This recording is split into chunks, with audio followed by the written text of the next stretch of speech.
Hola a todos, ¿qué tal? Sean bienvenidos a La Constante Fárica. En este canal de divulgación y ciencia vamos a ver cosas curiosas e incluso datos que ni siquiera sabías que existían. Pero primero vamos a ver a nuestro host. Recíbalo con un fuerte aplauso. Gracias, gracias por Hey, no, pues yo soy David, a veces me dicen el Far, a veces me dicen Veje, bueno, da igual como me llamen. Voy a estar con este canal en el que vamos a ver varias cosas curiosas y hoy vamos a empezar con algo que les puede interesar mucho. Así que, vamos allá. En primer lugar, vamos con una pregunta existencial. ¿Sabes lo que es el Sol? El Sol es una estrella amarilla, más bien de las pequeñas, la cual es el astro rey de nuestro sistema solar. Es una estrella de secuencia principal de tipo G2 que está más o menos a la mitad de su periodo allí mismo.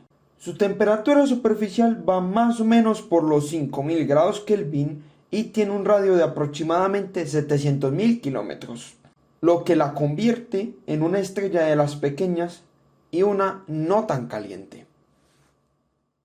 Oye, pero ¿de qué está compuesto el Sol? Es que parece que me lo enseñaron en el colegio, pero ya no lo recuerdo. Esa es una muy excelente pregunta. Así que mejor vamos a responderla. Tal como la mayoría de las demás estrellas, el Sol está compuesto principalmente de hidrógeno y helio, siendo una parte mayor el hidrógeno y en una parte muchísimo menor por helio. Aunque también debemos tener en cuenta que está compuesto en una muy pequeña parte por otros elementos, los cuales en astrofísica conocemos como metales. Básicamente, que el hidrógeno y el helio son los más comunes y todo lo que no sea hidrógeno y helio es llamado metal. Al mismo tiempo, el hidrógeno se comporta como el combustible nuclear que va a alimentar al Sol, pero luego vamos a hablar de eso. Recontextualizando, ya hemos visto las características generales del Sol y también hemos visto de qué se compone, pero falta algo, su mecanismo de funcionamiento. El funcionamiento del Sol es mediante un proceso el cual se llama fusión nuclear. Vamos a ir a lo simple, que esto tiene bastante ciencia. La fusión nuclear consiste en reacciones nucleares que suceden en el interior de una estrella, en este caso nuestro Sol, que funcionan elementos a una altísima temperatura para generar otros. Para el caso del Sol, se están fusionando átomos de hidrógeno para producir átomos de helio. Esto es posible gracias a su gran temperatura y la velocidad que pueden alcanzar, llegando incluso al punto en el que sus propios núcleos se tocan. Así que, gracias a la temperatura extrema que hay en el interior del Sol, el cual supera los 15 millones de grados Kelvin, la fusión nuclear se hace posible. Y bueno, ahora vamos a lo que les interesa. ¿Y qué es lo que nos compete en este video? Lo que ves justo en el título, amigo mío, la historia del Sol. Bueno, ¿cómo comienza esta cosa? Pues bueno, la historia del Sol comienza a partir de una nube de materia que estaba por ahí y de repente se empezó a contraer por la acción gravitacional. Sabemos que siempre la acción gravitacional tiende a que todas las cosas caigan hacia su centro, por lo que esto iba cayendo hacia su centro de masa. Pero, dependiendo de la masa que haya ahí, de lo masivo que sea todo esto, esa contracción va a durar más o va a durar menos. En el caso del Sol, pues tampoco es algo guau, es súper masivo, no. Es lo que sucede aquí. Se tardaría unos 20 millones de años. Pero, pues ahí está. Incluso nuestro Sol pudo haber nacido de el polvo de otras estrellas que murieron. Pero eso puede ser variable. Pero normalmente sería de otras estrellas que mueren en forma de supernovas y dejan su polvo y su material ahí flotando por el espacio, debido a que la expulsan y pues el Sol puede formarse desde ahí. Vale, de ahí nació el Sol, pero ahí no era exactamente una estrella. Vámonos más con esto de la nube. todavía no es considerada una estrella, sino una protoestrella. De ahí esa nube es de donde va a salir el Sol. ¿Qué es esto? Pues bueno, sabemos que el Sol tiene reacciones nucleares en su centro, ¿verdad? Que ahorita más tarde podemos hablar sobre ellas. Pero estas reacciones requieren de algo en su núcleo, correcto, de muchísima temperatura. En lo que se necesita para fusionar su combustible nuclear, ¿cuál es? El hidrógeno. Que ya sabemos, como hemos visto, el Sol está compuesto mayormente por hidrógeno y por helio. Así que ahí está. Ese hidrógeno va a empezar a fusionar cuando en el centro se caliente lo suficiente para poder empezar las reacciones y producir helio. Aquí ya entra a la secuencia principal.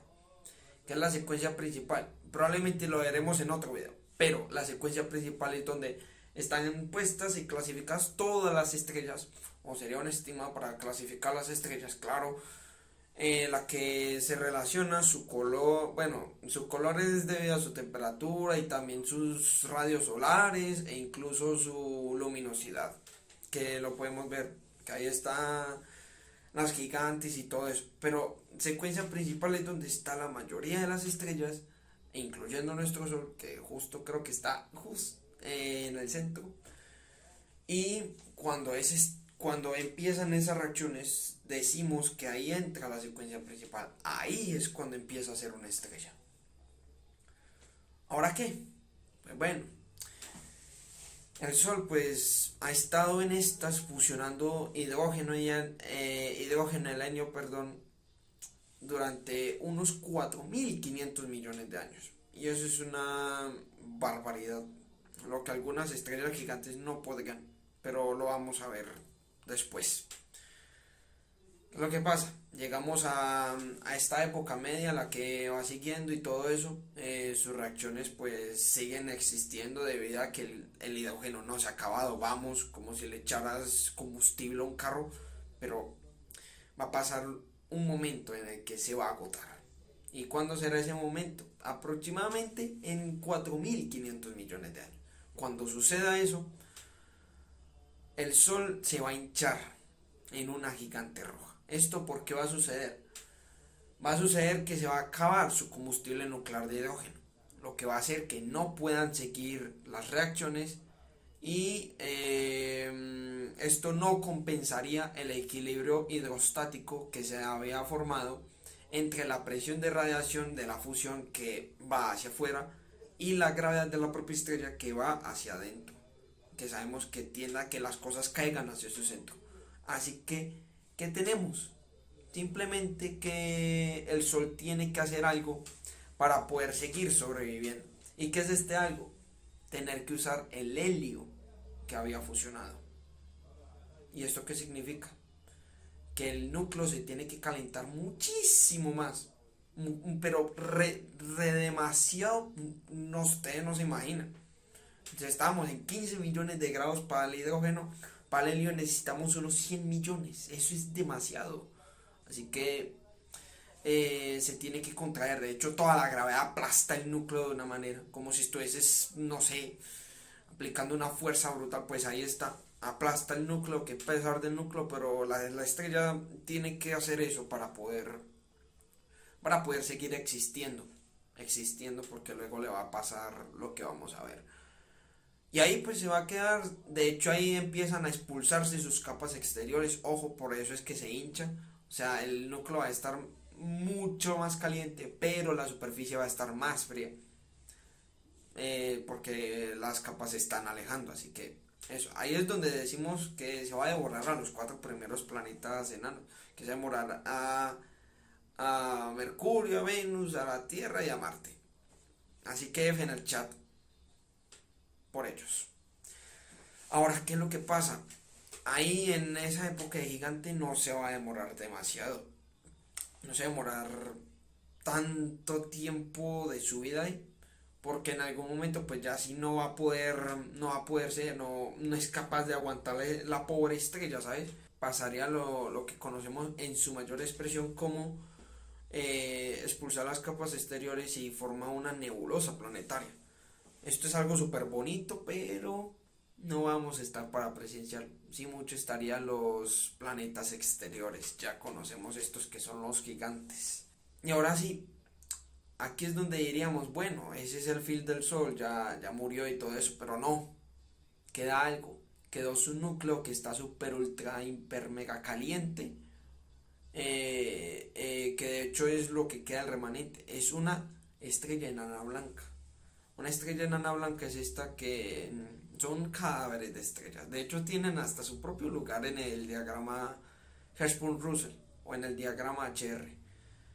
Y pues son estrellas muy calientes, pero son bastante pequeñas y también son muy densas. De ahí siguen brillando ahí por otras fuerzas, por ejemplo la presión de degeneración, entre otras. Y ahí se va a quedar por muchísimo tiempo hasta que en algún momento se va a llegar a enfriar y se va a convertir en una enana negra. Y sí, las enanas negras teóricamente puedan existir y ya sería un caso súper extremo de... Es como si fuese una enana marrón debilitada. Sabemos que una enana marrón es como una estrella fallida y casi no brilla. Casi, de hecho brilla en el infrarrojo. ¿Qué decimos? Y está súper frío. Pues literalmente la estrella negra no irradia nada, no le queda absolutamente nada para hacer. Así que ahí sería el fin del Sol. ¿Y cuándo pasaría esto? Dime por favor que esto me tiene más... Eso sería en unos trillones de años. Porque para que llegue una enana blanca hasta ese punto es súper complicado. Ni siquiera existe ninguna enana negra en el universo. No existe. Es que todavía no existe. Así que no puedas hacer nada. No puedas encontrar alguna en esto. Y vas a tener que esperar muchos trillones de años para que puedas llegar hasta allá. Así que esa en resumidas cuentas es la historia del Sol. Empieza como una nube, materia por ahí, que va a caer hacia su centro. Luego se contrae, empiezan las reacciones nucleares en su centro y empieza a brillar. Empieza a brillar, empieza a producir helio en su núcleo, empieza a generar presión hacia afuera contra su gravedad para poder estar en equilibrio. Luego brilla por mucho tiempo. Esto también depende de la masa, ojo, depende de la masa, porque si es muy masiva es como una joven alocada, que después podamos ver qué pasa ahí. Y luego se va a convertir en una gigante roja, que esto es lo normal que pase con estrellas similares, esas son un poquitico más. Se van al caso extremo de supernovas, eso lo veremos después. Y después de hincharse, lo que va a quedar es una nebulosa planetaria, la cual tenga en el centro una pequeña enana blanca, que es el núcleo del Sol ahí, que sigue existiendo de alguna manera por otras fuerzas, entre ellas la presión de degeneración y su propia gravedad, claro está, y que aparte es súper densa. Y lo que queda es cuestión de tiempo para que eso muera. Así que bueno, espero les haya gustado esta historia del Sol. Lo siento si tengo que hablar súper despacio, no lo estoy haciendo de la manera como debería, solamente que es un poquito tarde y estaba aprovechando que tenía esto mismo para poder grabar, así que eso. Y les quería lanzar una oferta. La oferta es, si veo que este video es súper apoyado y veo que les ha gustado la historia del Sol, obviamente si tienen alguna pregunta déjenmela aquí abajo por favor. Y me gustaría lanzarles lo siguiente. Me gustaría ofertarles que si este video es súper apoyado, el próximo video sería sobre evolución estelar. Que ya sí que nos metemos con los tipos de estrellas, sus clasificaciones y muchas otras cosas más sobre las estrellas, que es un mundo bastante interesante. Así que los veré ahí. Espero les haya gustado este video. Y esto fue La Constante Fareca. Chao, chao.